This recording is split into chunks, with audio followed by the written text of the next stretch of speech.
야곱의 이야기를 통해서 열정의 사람에 대해서 우리 같이 살펴보고 있습니다. 열정의 사람 은혜로 일어서다라는 제목으로 같이 야곱의 이야기를 같이 우리가 묵상하고 있는데요. 오늘 그 야곱의 이야기 가운데 어떻게 하면 지속적으로 열정이 계속해서 흘러넘칠 수 있을까?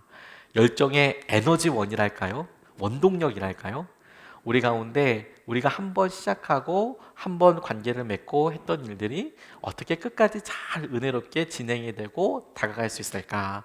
그 원동력이 되는 것을 오늘 본문 말씀을 통해서 사랑이라고 발견하게 되는데, 그런 말씀의 내용들 통해서 우리에게 질문하게 하시는 질문, 그 질문에 대답하는 것을 통해서 하나님께서 우리 가운데 새롭게 하시는 것을 우리가 같이 보고 오늘 묵상하고 싶습니다. 괴테, 독일의 유명한 작가인 괴테가 처음서부터 유명했던 것은 아니고, 그가 무명의 작가였다가 아주 유명한 작가로 확 드러나게 했던 결정적인 작품이 무엇이냐면 젊은 베르테르의 슬픔이라는 책입니다. 그가 쓴 책 중에서는 비교적 얇아요. 뭐 파우스나 이런 책을 보면 조금 두꺼운데, 그가 쓴 책 중에서는 비교적 얇습니다. 내용도 아주 단순합니다. 노란 조끼를 입고 나오는 베르테르가 어떤 여인, 롯데라는 여인을 만나서 다른 사람의 이미 약혼자였는데 그녀를 보고 자기 안에 드는 생각, 그녀에 대한 생각을 쭉 아주 묘사해 놓은 그런 글이에요. 사랑이 무엇이냐 이런 걸 알려주는 책은 아닌데, 그 책을 읽다 보면 이상하게 우리 마음에 공감되는 영역들이 참 많아요. 우리가 철없을 때, 청년이었을 때, 그보다 더 어렸을 때 풋사랑이라고도 하잖아요. 누군가를 좋아했을 때 그런 마음뿐만 아니라, 우리가 뭔가 잃어버렸다, 우리에게 그게 뭘까, 사랑은 뭘까, 이렇게 넌지시 생각하게 됐을 법할 때 팍 느껴지는 그런 거, 그걸 되게 잘 묘사해 놨어요.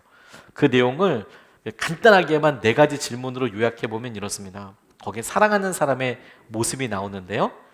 첫 번째, 사랑하는 사람은 그 사람, 내가 관심을 두고 있는 사람, 그 사람이 나를 좋아하나? 이거 가지고 이 사람이 이렇게 행동하는 게 나를 좋아하기 때문이 아닌가? 이런 고민들을 해요. 두 번째 고민은 이 사람이 나를 별로 좋아하지 않나? 관심이 없나? 내가 오해하고 있나? 이런 고민을 막 합니다. 그 베르테르가 그것 때문에 굉장히 고민해요. 우연히 차를 마실 때 가서 만나고 얘기하게 되는데 자기한테 너무 친절한 거예요. 날 좋아하나? 그녀는 이미 다른 남자와 약혼을 한 상태인데 난 좋아하나? 막 이런 고민을 해요. 좋아하지 않나 보다. 계속 그 얘기예요. 그렇게 1막이 끝나고 두 번째 장에서는 그녀가 결혼합니다. 약혼자와 예정했던 대로. 그런데 어떤 고민이 시작되냐면, 자기가, 베르테르가 이 롯데를 좋아하나? 사랑한 건가? 이거 가지고 막 이제 고민해요. 사랑하면 안 되는 거 아니야? 사랑 안 하는 거지. 막 이제 사랑하냐?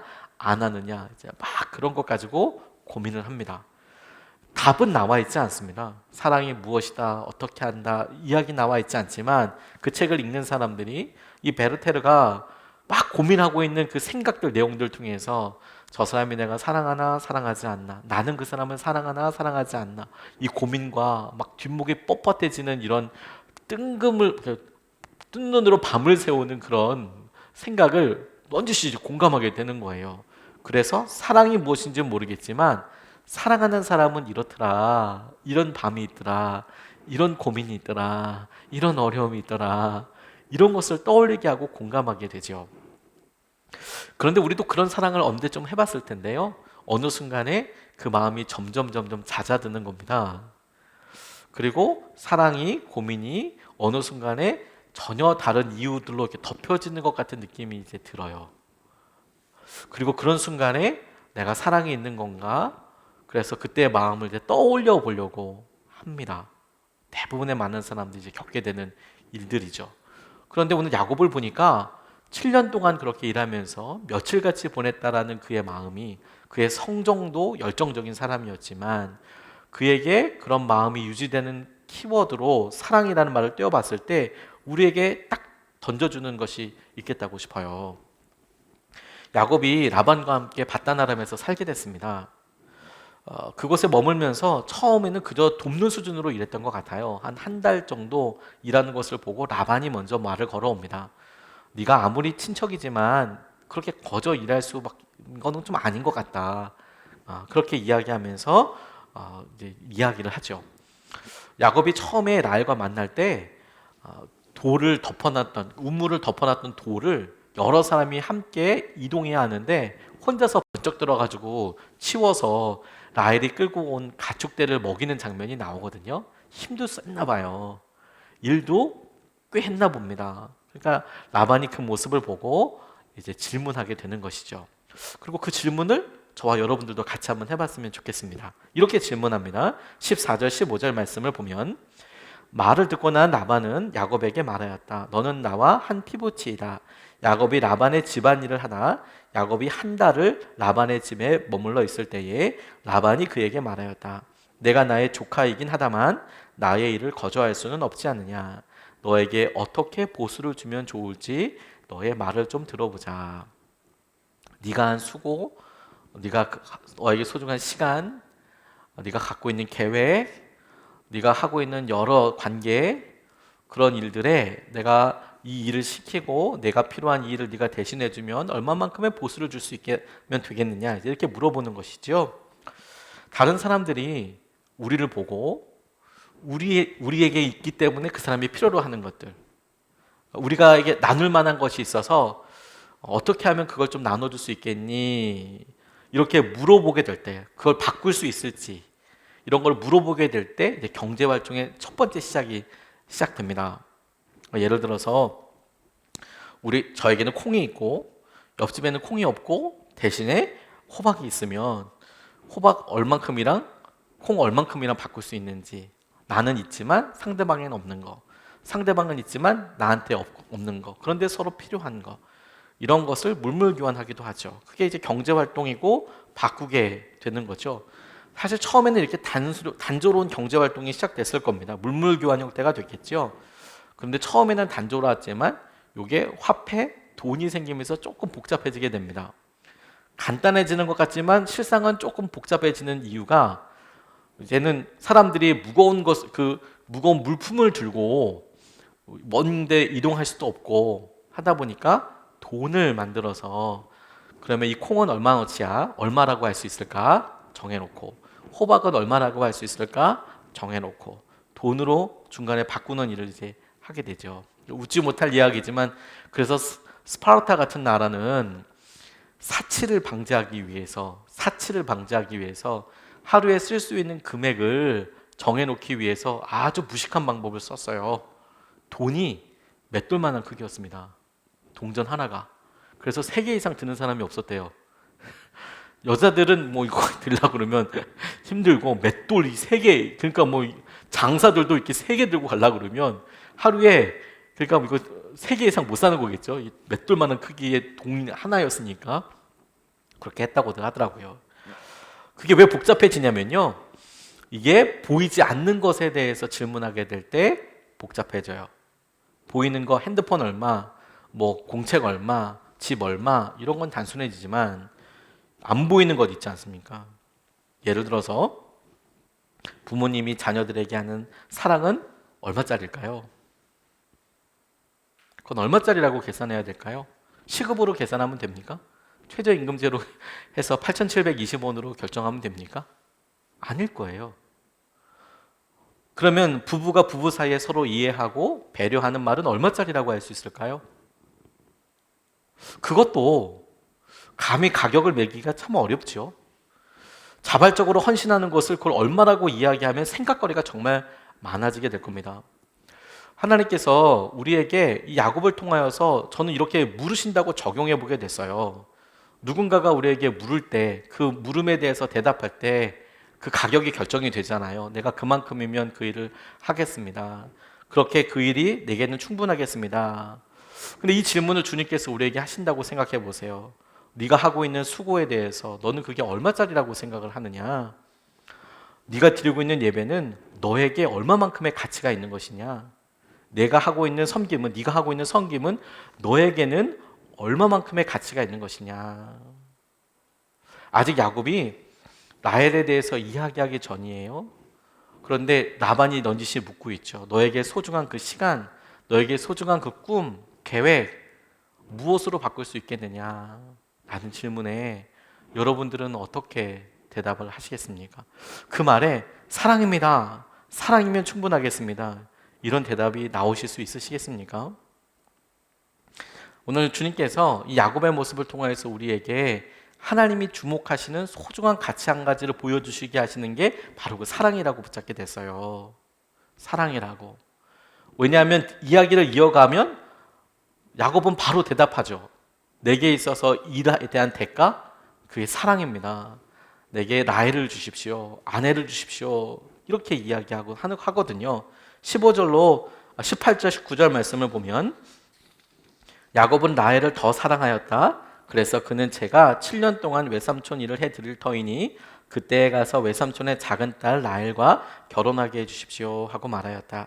그러자 라반이 말하였다. 그 아이를 다른 사람과 짝지어 주는 것보다 너에게 짝지어 주는 것이 더 낫겠다. 그러면 여기서 나와 함께 살자 이렇게 이야기합니다. 야곱의 대답은 뭐였냐면 너의 노동의 가치, 너의 계획, 너의 소중한 것을 내게 바꾸려 할 때 너에게 필요한 것은 뭐냐? 사랑입니다. 그러면 그 사랑에 대해서 우리가 이야기할 때 질문해 볼 수 있어요. 당시의 노동력의 가치나 결혼할 때 필요했던 지참금이 얼마만큼이다. 그걸 따져보는 것보다 더 중요한 건 뭐냐면 야곱이 지금 대답하고 있는 대가 지불의 내용이에요. 그게 뭐냐면 지금 야곱은 아내를 찾으러 바단 아람에 와 있습니다. 이삭이 그렇게 하라고 했거든요. 근데 가만히 따져보면 에서 때문에 떠나오긴 했지만 그가 맏아들의 축복을 권리를 받은 사람으로서 맏아들의 유산을 요구할 수 있을지도 모르고 그렇지 못할 수도 있겠죠. 지금 상황을 보면 에서의 상황이 녹록치가 않으니까 야곱이 어떻게 생각했는지는 모르겠지만 적어도 맏아들의 축복을 혹은 그 유산의 권리를 받든지 아니면 적어도 둘째 아들이기 때문에 받아야 될 축복도 있지 않겠습니까? 유산도 있지 않겠습니까?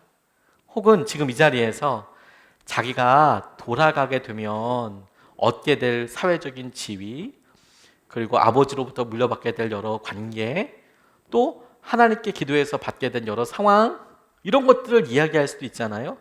그런데 야곱이 지금 대가로 이야기하고 있는 것은 뭐냐면 그런 누군가에 의해서 받게 되고 대신 치러질 게 아니라 자신이 일해서 할 수 있는 7년 동안의 노동에 대해서 이야기하고 있는 거예요. 사랑에 대한 대가는 다른 것으로 바꿔줄 수 없어요. 반드시 사랑은 사랑하고만 바꿀 수 있는 겁니다. 우리 스스로만 할 수 있는 것들이 있어요. 그게 야곱을 통해서 열정의 사람 야곱을 통해서 우리가 엿볼 수 있는 지혜입니다. 그가 미래의 것을 가지고 허투루 약속하지 않습니다. 내가 오늘 해야 될 일, 내가 할 수 있는 최선을 대가로 지불하죠. 사랑은 사랑하고만 바꿀 수 있기 때문에 사랑하는 사람만 할 수 있는 일들이 무엇인지 주목해 봐야 해요.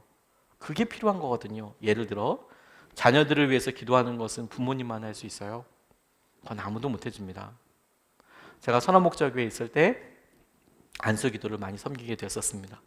그래서 성령 집회 끝나고 나면 안수기도를 많이 하게 되는데요. 아무리 많은 사람을 안수기도해도 제일 마지막은 저희 가족들에게 가서 기도해 줬어요. 그때까지 아이들은 거의 기절해 있는 거죠. 집사람은 기도하고 있지, 애들은 막 거의 쓰러져 있어도 가서 기도해 줬습니다. 그런데 처음에 성도들을 위해서 기도해 주는 것과 저희 가족을 위해서 기도하는 게 내용이 달랐어요. 뭐 간절함의 차이가 아니고요. 선한목자교회는 저 말고도 좋은 목사님들이 많이 계시잖아요. 좋은 목사님들이 많이 계세요. 저도 물론 최선을 다해서 간절히 기도하지만 그런데 그분들에게는 다른 목사님이 기도해 줄 수도 있어요. 하지만 저희 아내, 저희 딸들에게는 제가 기도해 주지 않으면 아무도 기도해 줄 수 없어요. 아버지이기 때문에 해줄 수 있는 것이 있겠죠. 나중에 저희 집사람, 저희 아이들이 좋은 목사님을 만날 수 있겠죠. 그래서 그 목사님들께 기도를 받고 또 기도 부탁을 할 수도 있겠죠. 하지만 아빠로서 해주는 기도는 절대 해줄 수가 없어요. 사랑하는 사람만 할 수 있는 사랑이 있다니까요. 사랑하는 사람만 바꿀 수 있는 사랑이 있다니까요. 야곱이 지금 사랑하기 때문에 내가 그녀를 위해서 7년을 하겠습니다. 예, 다른 무엇을 될 수도 있잖아요. 자기의 가능성, 자기의 미래, 에서에게 받았던 거, 속이긴 했지만 이삭에게 받을 거, 이런 이야기들 쭉 이야기할 수 있지만 그런 게 아니고 내가 할 수 있는 나의 사랑, 내가 땀을 흘리고 내가 할 수 있는 것으로 그가 지금 그렇게 갚아가고 있는 거예요. 이것을 포기할 수가 없는 겁니다. 그리고 이것이 가치 있는 거예요. 사랑을 무엇하고만 바꿀 수 있는지 아세요? 사랑하고만 바꿀 수 있어요. 마땅한 수고와 마땅한 땀으로만 바꿀 수 있는 겁니다. 옛날 페르시아에 사이러스라는 유명한 왕이 있었답니다. 전쟁을 잘했고요. 전쟁을 하면 거의 다 쓸어버리듯 이겼답니다. 한 번은 전쟁을 하고 크게 이겨서 그 패전국의 왕과 그 일가족을 포로로 잡아왔답니다. 그리고 포로로 잡아와서 그 앞에 이 사이러스 왕이 막 이제 물어보는 거예요.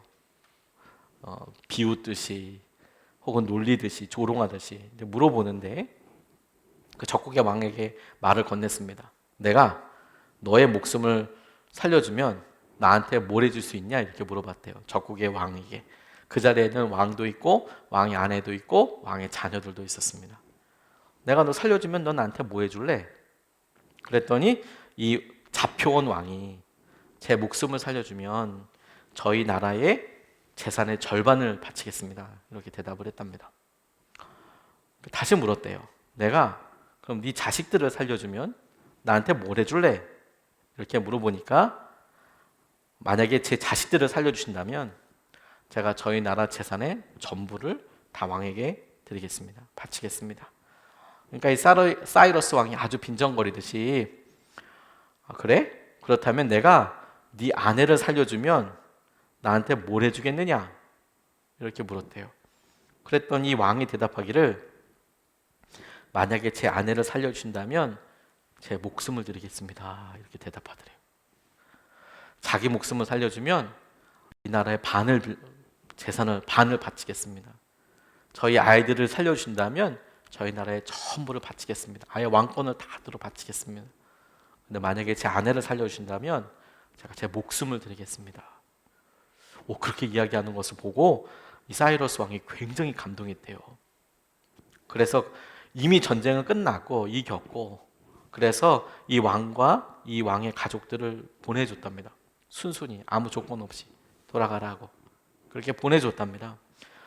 자, 그리고 이제 돌아와서 돌아온 날 저녁을 맞게 되었습니다. 가만히 생각해 보니까 이 잡혔다가 풀려난 이 왕이 생각했을 때 참 이 사이러스 왕이 적국의 왕이긴 하지만 화통하기도 하고 살려줬으니까 그리고 마주하고 보니까 참 여러모로 대단한 사람이 생각이 들더래요. 그래서 이제 아내에게 그 사람 참 적국의 왕이지만 대단하지 않냐고 인물도 너무나 미남이고 그렇지 않소? 너무나 의젓하고 용맹스럽고 사나이다운 왕이지 않소? 당신은 어떻게 생각하오? 그 장면을 생각하면서 이렇게 아내한테 물어봤대요. 그랬더니 그 아내가 대답하기를 저는 그 왕을 제대로 보지 못했기 때문에 그분이 어떻게 생겼는지 전혀 알지 못합니다. 이렇게 대답하더래요. 아니 그 자리에 같이 있었잖아요. 그래서 왕이 의아하게 아니 그러면 당신이 거기서 누구를 보고 있었단 말이오? 그 상황에서. 그랬더니 이 아내가 대답하기를 이 왕비가 대답하기를 저는 저를 위해서 대신 죽겠다고 늠름하게 말하는 한 남자의 얼굴만을 바라보고 있었습니다. 저는 당신 얼굴을 바라보는 동안 다른 아무것도 보이지 않았습니다. 이 왕비에게는 자기를 살려주면 나라 반을 바치고 자녀를 살려주면 나라 전부를 다 바치고 아내를 살려주면 내 목숨을 바치겠다라는 그 남편만 보였다라는 거예요. 자기 목숨과 자기를 바꿔서 놓고 있는. 사랑은 사랑하고만 바꿀 수 있어요. 그리고 사랑은 사랑으로 바꿀 때 진정한 가치가 있게 되는 것이죠. 우리가 이걸 되게 많이 잊어버리는 것 같아요. 그래서 우리는 어느 순간에 네가 원하는 것이 뭐냐라는 것에 사랑 아닌 다른 것을 되어놓기도 하고 그리고 사랑 아닌 다른 것과 우리는 그걸 통해서 사랑을 받고 싶어 하고 우리는 사랑하지 않고 그 사람의 사랑을 받고 싶어 해요. 그런데 여러분 시간을 보내고 사랑을 투자하고 그래야 그 사랑에 대해서 무언가를 받을 수 있어요. 당연한 겁니다. 사랑은 사랑하고만 바꿀 수 있다니까요. 사랑은 사랑하고만 바꿀 수 있다니까요. 하나님과도 똑같다고 생각이 들었습니다. 하나님께서 우리에게 주신 것을 사랑이라고 여러분 생각하시죠? 우리가 사랑을 받았지 않습니까? 그 사랑에 우리가 뭘 갚는다라는 느낌이 아니고, 우리가 사랑을 받았으니 그럼 우리가 어떻게 행동할까? 갚는다는 게 아니고, 우리가 부모님께 사랑을 받죠? 받았습니다. 자, 어떻게 그럼 행동할까? 예, 그 사랑을 갚는다고 표현은 못하겠죠. 하지만 우리가 부모님을 향하여서 하는 마음의 중심은 사랑해야 한다는 것을 알고 있죠. 그게 돈으로 환산될 수 있는 것도 아니고, 돈의 경중을 따라서도 아니라 마음의 중심과 관련된 것을 볼 수 있죠.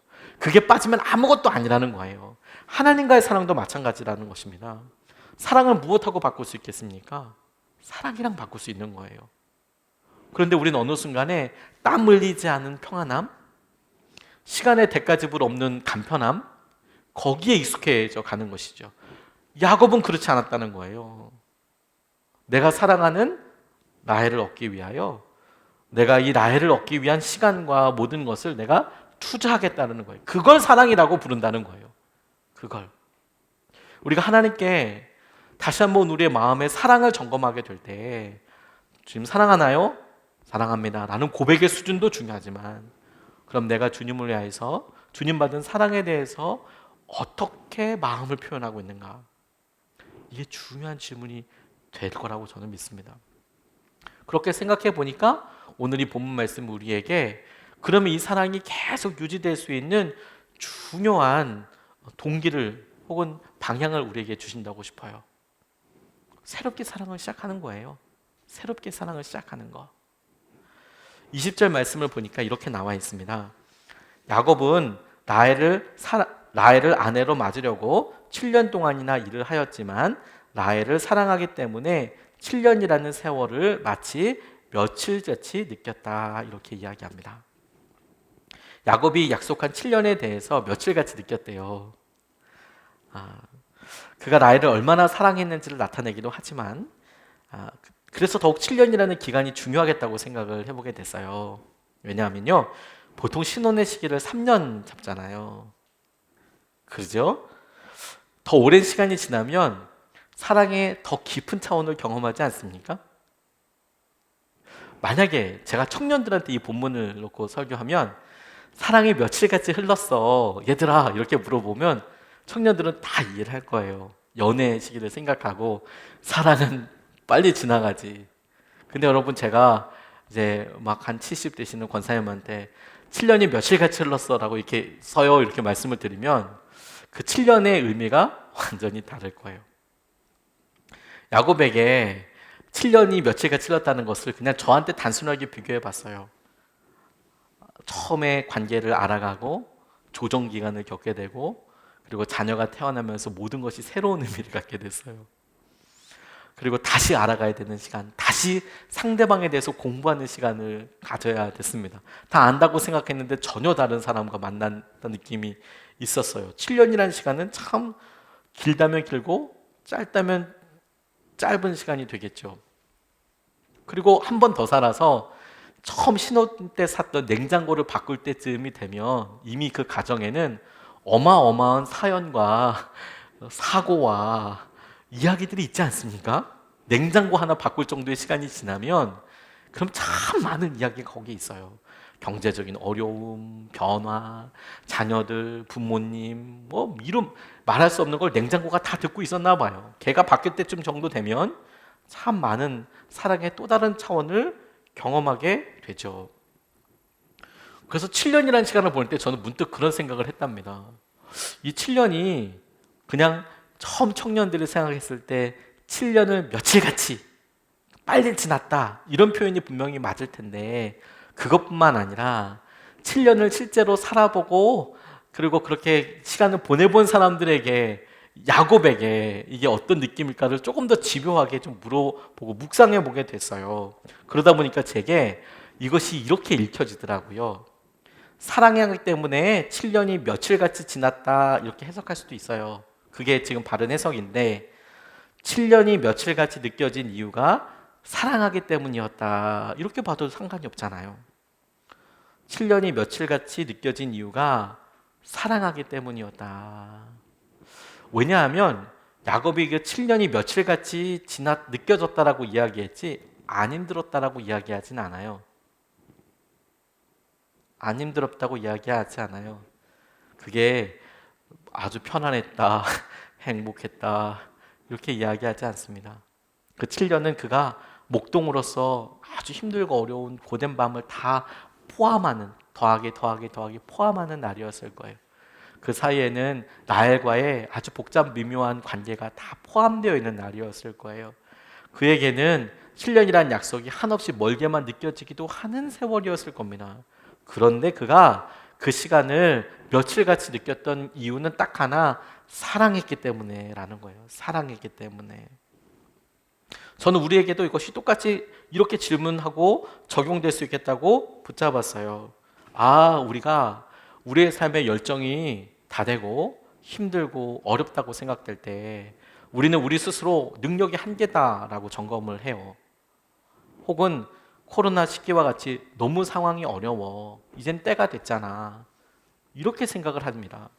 그런데 야곱의 모습을 통하여서 질문하게 되는 것은 사랑을 점검해야 한다는 거예요. 사랑 때문에 7년이 며칠같이 느껴졌대요. 그러면 내가 오늘 보내고 있는 이 시기가 너무 힘들고 어렵고 지리해 보이고 무기력해 보일 때 사랑에 문제가 있는 거구나. 내가 사랑 때문에 이 일을 시작했다는 것을 떠올리고 붙잡는 것이 너무 중요해요. 왜냐하면 누구나 다 사랑 때문에 시작한 경험들이 있잖아요. 야곱도 분명히 그렇게 시작했을 거예요. 처음에 시작했을 때 7년을 내가 약속합니다. 그리고 그 날마다 아침에 일어나서 출근했던 이유는 사랑 때문이었어요. 그가 밤을 지새웠고 추운 겨울을 7번이나 보냈던 이유도 사랑 때문이었어요. 그런데 지나고 나니까 그게 하나도 안 힘들었던 것이 아니고 다 지나놓고 어떤 결과 앞에 있고 나니까 그 7년이 며칠처럼 느껴졌다고 밖에 이야기할 수 없었. 그만큼 좋았대요. 사랑했기 때문에. 그러니 우리가 계속 살피고 부지런히 봐야 할 것이 내가 이걸 사랑 때문에 하고 있는가, 사랑으로 하고 있는가, 사랑인가 이것이. 내가 우리 가족들에 대해서, 하나님에 대해서 내 마음의 열정이 끊임없이 한결같이 있기 위해서 계속해야 될 질문이 사랑으로 하고 있는가요? 그래서 새롭게 사랑을 시작하라는 거예요. 새로운 사랑을 시작하라는 게 아니라 새롭게 사랑을 시작해 보는 것이죠. 새롭게. 김관성 목사님이라는 분이 살아봐야 알게 되는 것이라는 책에 아사다 지로라는 분이 쓴 카레지다라는 이야기를 인용을 해 놓으셨어요. 저는 카레지다라는 책을 읽어보지는 못했고 그 책에 이렇게 인용되어 있는 구문을 읽었는데 되게 이렇게 마음에 와서 닿는 부분이 있었습니다. 이 아사다 지로가 쓴 카레지다라는 책의 소설의 주인공이 말단 사무라이인 요시무라 가니츠로라는 사람이었대요. 거기 나오는 등장인물이. 그런데 뭐 유명한 장군도 아니고 그냥 말단 사무라이. 진격 앞으로! 그러면 이제 우와! 하고 뛰어가고 어떻게 기다려! 그러면 기다리고 뭐 이런 사람이었다는 거예요. 그런데 무슨 잘못을 했는지 그 이야기 가운데 일본 사람들에게 있는 악습 중에 한 가지가 뭐냐면 할복을 하라고 이렇게 명령을 하는 게 있어요. 자살은 어떤 경우에도 미화될 수 없습니다. 미화될 수 없습니다. 그건 죄이고 하지 말아야 될 일이에요.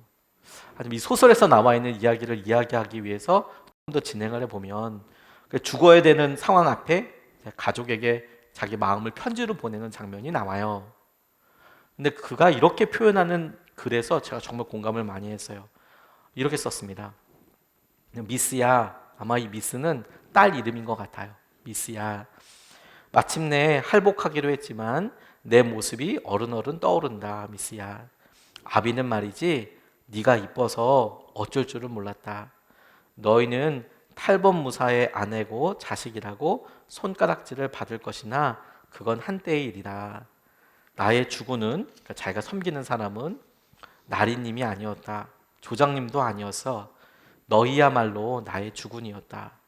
왜냐하면 나는 너희를 위해서라면 언제 어느 때건 목숨을 버릴 수 있었으니 어떤 각오도 필요 없이 무사도나 대의 따위도 필요 없이 너희가 죽으라고 하면 아비는 기꺼이 죽음을 버릴 수 있었으니 그러니 너희야말로 틀림없는 나의 주군이라고 생각했다. 아내에게 충성을 바치다니 남들이 들으면 웃겠지. 그러나 나는 진심으로 고마웠다. 한 사내로서 엄마를 사랑했다. 사랑하고 사랑해서 그 마음을 주체하지 못할 만큼 지금껏 사랑했다. 게다가 이리 귀여운 자식들까지 낳아주어서 이렇게 표현하는 내용이 너무 공감을 많이 했어요. 우리가 사랑을 하고 사랑을 해서 작은 결과와 열매를 마주하게 되면 그동안의 일이 하나도 힘들지 않은 것처럼 느껴지는 게 아니고요. 사랑했기 때문에 며칠같이 지나갔다고 이야기할 수 있을 거예요. 아, 진짜 행복했네. 아, 그렇구나. 그렇구나. 사랑이 이유가 되는 것이죠. 그리고 그것을 계속 떠올리는 게 우리에게 너무 중요한 믿음의 연습이고 훈련이에요. 우리가 왜 일을 시작하게 됐나요? 사랑 때문이었어요. 그리고 여전히 그 일을 하고 있는 이유가 여러 번 반복했기 때문에 사라지고 희석될 게 아니라 여전히 우리가 의식적으로 떠올려야 해요. 오늘 우리가 출근하는 이유는 사랑하기 때문이에요. 오늘 우리가 예배하는 이유는 사랑하기 때문이에요. 하나님을. 오늘 우리가 자녀들을 위해서 기도하는 이유는 사랑하기 때문이에요. 그래서 우리가 어느 순간에 사랑을 사랑하고만 바꿀 수 있다고 했을 때 중요한 내용이 호로록 빠졌는데도 불구하고 그냥 넘어갔고 그냥 괜찮아 다 그렇게 살아라고 하는 것에서 이제는 의식적으로 사랑이 있는가? 사랑인가? 그걸 점검하는 것이죠. 그게 주님께서 우리에게 보내신 시간을 더 열정적으로 며칠같이 보내는 놀라운 비밀이 거기 있다고 저는 믿습니다. 사랑이 열정의 시작이에요. 하나님께서 우리에게 하시는 것에 대한 열정의 시작이에요. 강영구 박사님이 마지막 임종을 앞두고 그분의 아내에게 이런 편지를 쓰셨어요. 임종을 앞두고 자기를 시각장애인이었지 않습니까? 그래서 어려움과 불편함이 너무 많았죠. 그런데도 아내의 도움을 통해서 공부도 하게 되고 공무원도 하게 되고 교수도 하게 됐죠. 근데 그분이 마지막에 암으로 돌아가시게 돼요. 돌아가시기 바로 전에 임종을 앞두고 자기를 평생 사랑했던 아내에게 이런 글을 남기고 돌아가세요. 아직도 봄날 반짝이는 햇살보다 눈부시게 빛나고 있는 당신을 난 가슴 한가득 품고 떠납니다. 당신을 처음 만난 것이 벌써 50년 전입니다. 햇살보다 더 반짝반짝 빛나고 있던 예쁜 여대생 누나의 모습을 난 아직도 기억합니다. 손을 번쩍 들고 나를 바래다 주겠다고 나서던 당돌한 여학생, 당신은 하나님이 나에게 보내주신 날개 없는 천사였습니다. 지난 40년간 늘 나를 위로해 주던 당신에게 난 오늘도 이렇게 위로를 받고 있습니다. 미안합니다. 더 오래 함께 해주지 못해서 미안합니다. 내가 떠난 후 당신의 외로움과 슬픔을 함께 해주지 못할 것이라서 사랑합니다. 사랑합니다. 사랑합니다. 그리고 고마웠습니다. 사랑합니다. 사랑합니다. 사랑합니다. 그리고 고마웠습니다. 우리의 마지막에 내가 사랑했다는 것을 떠올릴 수 있으면 진짜 행복한 인생이 될 것 같아요. 며칠같이 지나다는 것도 깨닫게 될 거고요. 그러니 우리가 우리 가운데 이것을 아주 의지적으로 믿음으로 확인해야 하는 거예요. 이게 사랑인가? 사랑으로 이 일을 하고 있는가? 그리고 다시 한번 우리가 아침에 옷을 입을 때 첫 단추를 끼워 넣듯 아침에 우리가 옷을 단정하게 입을 때 와이셔츠에 블라우스에 첫 번째 옷을 이렇게 잘 단정하게 끼울 때 그 첫 번째 단추 이름이 사랑이라고 생각하세요. 이게 사랑이지. 오늘 사랑해서 일을 하는 거야. 사랑으로 우리가 이 일을 가는 거야. 사랑해서 지금 참고 있는 거야. 사랑해서 한 번 더 하는 거야. 하나님께도 하나님 사랑해서 제가 이런 일을 하고 있습니다. 사랑해서 기도하고 있습니다. 사랑하기 때문에 기다리고도 있습니다. 사랑하기 때문에 주님께서 주신 기회를 다시 붙잡습니다. 그게 믿음인 거예요. 그게 하나님께서 우리 열정의 사람 저와 여러분들을 다시 일으키시고 다시 주님의 사랑 은혜 가운데 믿음으로 일어서서 힘차게 굴러가게 하시고 주님의 축복과 은혜를 누리게 하는 통로가 되게 하여 주실 줄로 믿습니다. 오늘과 내일, 지난주와 똑같은 한 주가 시작되고 하루가 시작될 수 있어도 그 첫 단주를 사랑에서부터 시작을 하십시오. 그게 저와 여러분들의 열정을 다시 확인시켜 주시고 하나님께서 하신 은혜를 보게 하여 주시길 줄로 믿습니다. 우리 같이 찬양하고 기도하고 싶습니다. 야곱이 7년을 며칠처럼 보냈다고 이야기합니다. 그 짧은 구절이 한 주 동안 얼마나 많은 상상을 하게 했는지 몰라요. 7년을 며칠처럼 보냈다. 그 말에 그렇지, 우리가 이렇게 사랑하고 기뻐할 때가 있었는데, 그런데 우리가 어느 순간에 이렇게 촉촉한 마음이 사라지고 우리 마음이 막 건어물처럼 변해서 북어처럼 막 사랑의 물기가 촉촉하지 않아. 아무것도 남은 게 없는 것 같아. 왜 이렇게 됐을까? 이 사랑 때문이구나. 막 열정을 내서 일을 해봤는데 어느 날 너무 힘이 없고 이게 무슨 의미야 라는 생각이 들었다면 능력을 점검할 게 아니라 사랑 때문이구나. 사랑해야 하는 거구나. 제가 사랑을 놓고 이렇게 기도할 때 얼른 그냥 쉽게 진단할 수 있는 방법이 있더라고요. 뭐냐면 사랑한다고 고백해 보는 거예요. 그러면 자기 자신은 알아요. 이게 지금 공허한 메아리인지 진짜 잘 전달되고 있는지. 부부 사이에도 밤에 여러분 잠자리에서 뜬금없이 사랑한다고 한번 고백해 보세요. 그러면 아내는 어떻게 느낄지, 남편은 어떻게 느낄지 모르지만 본인은 알아요. 이게 진짜인지. 하나님께도 마찬가지입니다. 사랑한다고 고백해 보세요. 자기는 알아요. 그런데 신기한 거는요, 그렇게 사랑한다고 했을 때 아무 말도 없다면, 아무 느낌도 없다면, 그러면 포기하고 좌절할 게 아니라 이렇게 생각하시면 회복이 돼요. 내가 100번 사랑을 고백해야 하는데 한 번밖에 고백을 안 해서 그런 거야. 99번을 채우면 사랑이 다시 느껴집니다. 사랑한다고 계속 고백해 보세요. 하나님 사랑합니다. 사랑 때문에 다시 시작하겠습니다. 내가 사랑으로 이 일을 해보겠습니다. 사랑하기 때문에 다시 한번 힘을 내보겠습니다. 그러면 거짓말처럼 하나님께서 여러분들 지켜주실 거예요. 그 사랑의 능력을 경험하게 될 겁니다. 온 마음 다해 우리가 주님 앞에 나아가는데요, 마음을 다 쏟아버리고 온 마음 다해 주님을 다 한다고, 사랑한다고 고백하면 주님께서 우리에게 섬길 수 있는 힘도 주시고 다시 일어날 수 있는 힘도 주십니다.